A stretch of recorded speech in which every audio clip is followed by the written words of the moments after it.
नमस्कार दोस्तों, हम पार्ट 2 में आ गए हैं और आज हम इस फार्म हाउस के स्विमिंग पूल को दिखाने वाला हूं। तो बेसब्री से आप लोग इंतज़ार कीजिए। और ये लोकेशन है जहां पे हम पहले भी शूट कर चुके हैं। हमारी गाना करब तो उससे जोर जबरी यहाँ पे मेरा शूट हो चुका है। और ये देखिए, हम आप सबको फार्म हाउस दिखाने वाले हैं और काफ़ी बढ़िया लोकेशन है। और यहाँ पे खेसारी लाल, पवन सिंह सबका शूट हुआ था, बट अब नहीं होता है, पहले होता था। और यहाँ पे छठ गीत शूट होता है, यहाँ पे छठ गीत का शूटिंग होती है। स्विमिंग पूल का जो भी शूट होता है, सारे गाने यहाँ पे शूट होती है।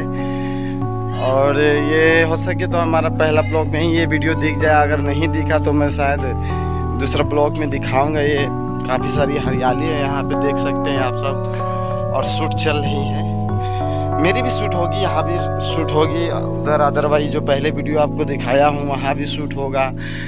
तो आपको बहुत मज़ा आएगा। सारा वीडियो देखिएगा, वीडियो पूरा फुल देखिएगा, वॉच कीजिएगा। अपने भाई को सपोर्ट कीजिए, चैनल को सब्सक्राइब कीजिए और ढेर सारा प्यार दीजिए।